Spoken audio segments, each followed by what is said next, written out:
أهلا وسهلا بيكم في قناتي هانور آرت. النهاردة هعمل شنطة موبايل بستايل جديد معاه طقم من الجلد. القطع البلاستيك هقصها من الشبك، وهيكون معايا حلقتين من المعدن، وطقم الجلد بيتكون من حزام بيطول وبيقصر، وقلاب، والقلاب دوت معاه باقي قفل المغناطيس، القطعة التانية من قفل المغناطيس. ده شكل الحزام. طيب، القلاب دوت مقاس صغير. عرض الجلد هيكون 10 سنتيمتر، والطول هيكون 13. طيب، عرض الخيط معايا 4 مليمتر، والخيط هو خيط السلسلة. البلاستيك دوت اتكلمت عنه قبل كده، بيتباع بالمتر. هو مرن جدا وخفيف، هو أخف من البلاستيك التاني اللي احنا بنستعمله كل مرة. قصيت البلاستيك 3 قطع على قد بالظبط عرض القلاب أو على قد عرض الجلد. المقاسات هتكون 36 سنتيمتر، ده طول القطع البلاستيك، والعرض هيكون 10 سنتيمتر، هيكون مساوي لعرض القلاب الجلد. قطعتين للجوانب، القطعتين هيكون طولهم 17 سنتيمتر، القطعتين متساويتين بالظبط، أو 16 ونص، يعني هو مش 17 قوي، 16 ونص. العرض هيكون 3 سنتي، والقطعتين متساويتين. العرض الجوانب هيكون على قد بالظبط الحلقات المعدن، ده أصغر مقاس موجود عندي، فعلى أساسه حددت عرض الجوانب. نيجي نعد مع بعض: 1 2 3 4 من عند العلامة بعد مرة تانية، 1 2 3 4 من عند العلامة بعد 1 2 3 4، من الناحية التانية بعد 1 2 3 4، من عند العلامة تاني بعد 1 2 3 4، ومن عند العلامة 1 2 3 4. اتبقى في النص كام مربع؟ تعالوا نعد مع بعض: 1 2 3 4 5 6 7. بعد من أول علامة لنهاية العلامة. أسحب الخيط من تاني مربع، وبعدين أرتفع مربع واحد من الجنب وأسحب الخيط وأمشي بالترتيب. هعمل غرز مائلة على نفس الترتيب، وأبدأ أشيل العلامة لأن مفيش مكان ممكن أدخل فيه الخيط، وأبدأ أعمل غرز مائلة على قد بالظبط 4 مربعات، وبكمل لغاية نهاية الصف. يبقى الغرز المائلة ديت هتكون في صف عرضه 4 مربعات.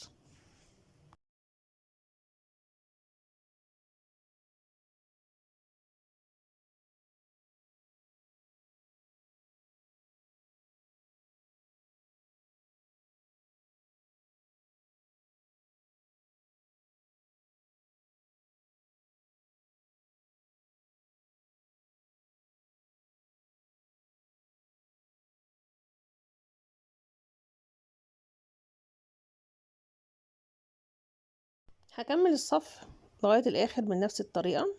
نيجي عند الصف التاني، هيبدأ من تاني مربع قبل العلامة، وبعدين هعمل غرز مائلة في المربع اللي فوق العلامة على طول. المربع ده طرف الخيط بمسكه بإيدي من الناحية التانية، وهيدخل ما بين الغرز من الناحية التانية. الغرز المائلة الموجودة في الصف التاني اللي هكملها هتكون عكس اتجاه الغرز المائلة في الصف الأول.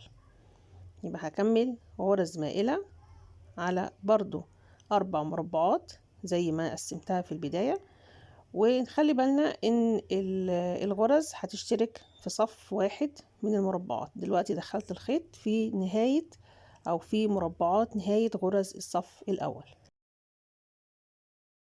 العلامات هتكون فيها صفوف المربعات اللي بتشترك فيها الغرز مع بعض، وبكمل الغرز المائلة لغاية نهاية السطر.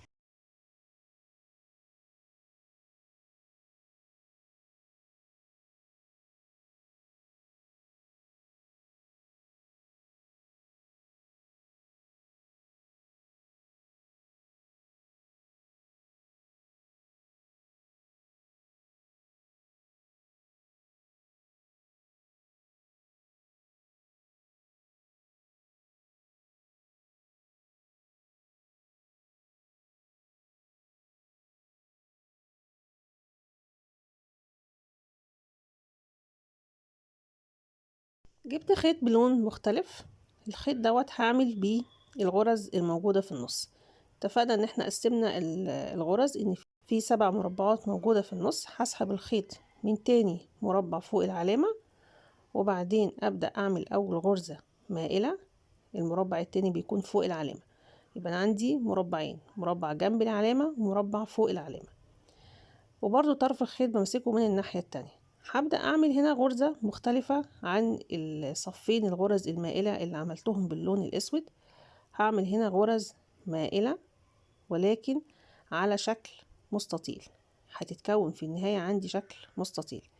طيب هفضل أكمل بنفس الترتيب. أنا عندي 7 مربعات أو 7 فراغات في النص ما بين العلامتين، فهكمل الغرز المائلة لغاية لما يكتمل معايا شكل المستطيل.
المستطيل ارتفع كام مربع؟ 1 2 3 4 5 6. عند مربع رقم 6 هبدأ أقفل المستطيل في الصف دوت وأكمل الغرز لغاية نهاية المستطيل أو لغاية نهاية الصف اللي قبليه اللي موجود فيه العلامة.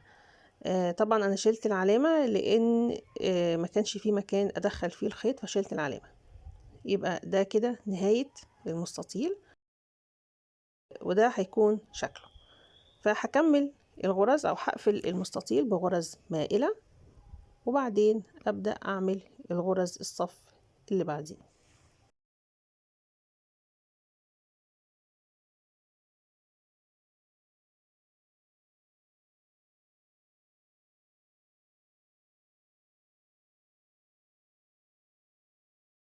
ابدأ اعمل غرز المستطيل اللي بعديه من تاني مربع. بسحب الخيط وارجع تاني للمربعات اللي انتهت فيها المستطيل هدخل فيه الخيط.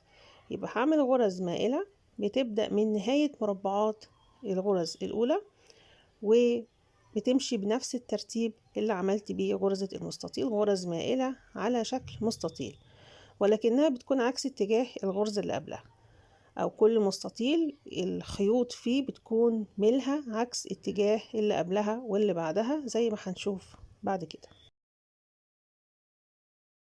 وأنا برتفع بالمستطيل أو وأنا بحدد عرض المستطيل بعدد المربعات، بعد من أول مربع انتهى فيه المستطيل الأول، وبعدين أبدأ أعد 6 مربعات أو 6 فراغات وأكمل المستطيل بنفس شكل وبنفس طريقة المستطيل الأول ولكن عكس الاتجاه.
بكمل الغرز المستطيلة بنفس الطريقة ولكن عكس اتجاه بعض بالشكل ده بلونين مختلفين. ولما خلصت اتبقى معايا صفين من المربعات، الصف اللي انتهى فيه المستطيل وصف واحد تاني. هبدأ اعمل هنا غرز مائلة على المربعات اللي متبقية معايا بميل، وممكن اعملها مستقيمة. طيب بفضل يكون بميل لان ده بيغطي البلاستيك وبيقلل الفراغات. فهكمل في الجزء دوت اللي متبقي معايا واعمل عليه غرز مائلة. سواء بقى معاكي بقى صف او اتنين او تلاتة هتكملي بنفس الطريقة. بعد ما بخلص الغرز في الجزء دوت هيكون عندي صف من الغرز المائلة، الصف اللي هو موجود في الطرف دوت. هكمل في الغرز المائلة بنفس الترتيب لغاية لما يقفل الصف تماما واقفل كل الفراغات الموجودة.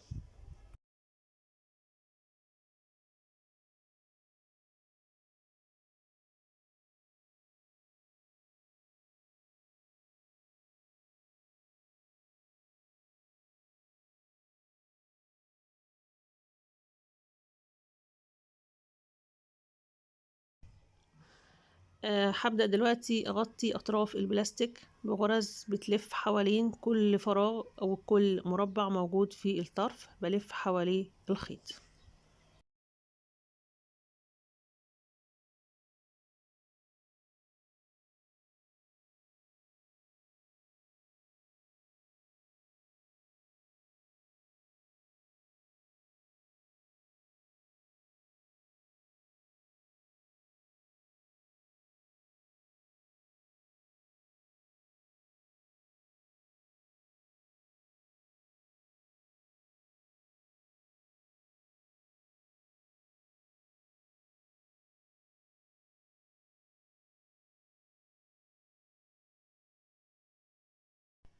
الغرز الموجودة على الأطراف بكررها من الناحية التانية من البلاستيك زي ما عملت هنا، هعمل من الناحية التانية. نيجي دلوقتي عند البلاستيك الموجود في الجوانب، هعمل فيه غرز مائلة بالترتيب. بعمل غرز مائلة على مربعين وبعدين 3 مربعات وأربعة وهكذا، وبمسك طرف الخيط من الناحية التانية وبيدخل ما بين الغرز.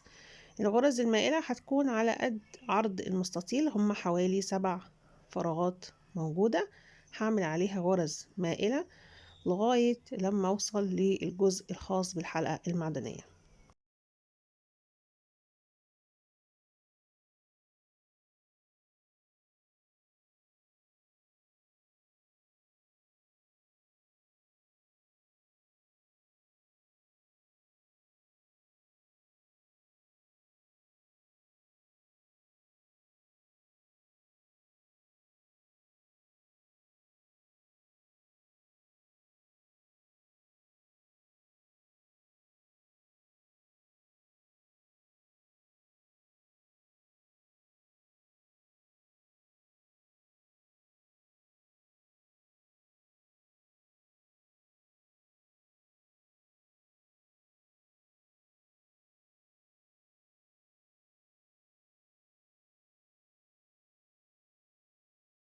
قفلت الغرز المائلة عند الصف ده على قد الحلقة المعدن.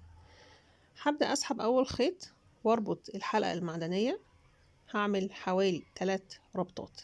طيب هدخل الخيط مرة تانية في المربع اللي انتهى فيه الغرز المائلة، بخلي الحلقة المعدنية في النص بالظبط، والغرز الربط بتكون في نص البلاستيك.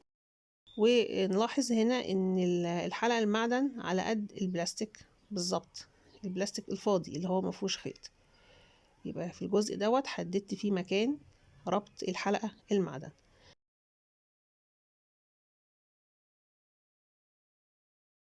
بعد ما خلصت ربط الحلقة المعدن هبدأ أعمل غرز مائلة في المربعات اللي متبقية معايا، بتبدأ مع نهاية صف الغرز المائلة اللي انتهت في الأول، وهكمل عليها غرز مائلة.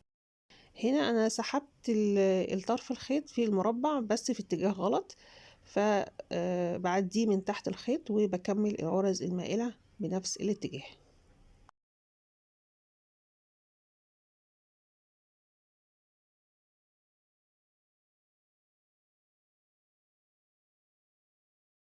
في الجزء ده تحديدا الغرز المائلة بتبدأ عند المربعات اللي انتهت فيها غرز ربط الحلقة المعدنية، نفس المربعات اللي انتهت فيها الغرز ربط الحلقة المعدنية، والسبب ان انا اقفل البلاستيك واغطيه تماما.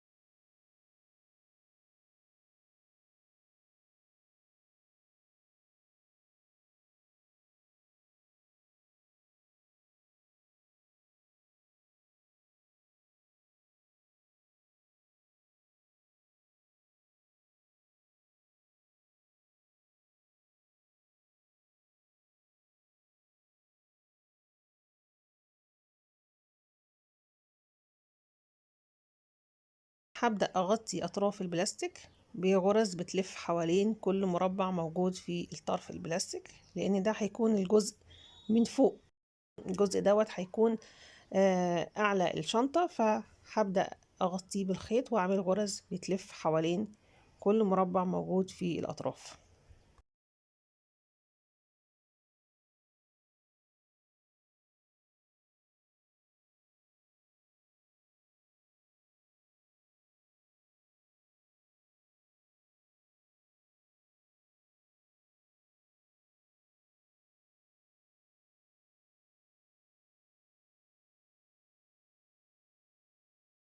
بقص أطراف الخيوط وبعدين بلزقها بالنار وبثبتها بالشكل ده،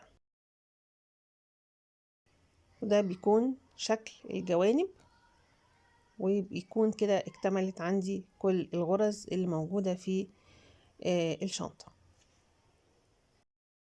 انتهى الجزء الأول من الفيديو، شكرا على المشاهدة، تابعوني في الجزء الثاني.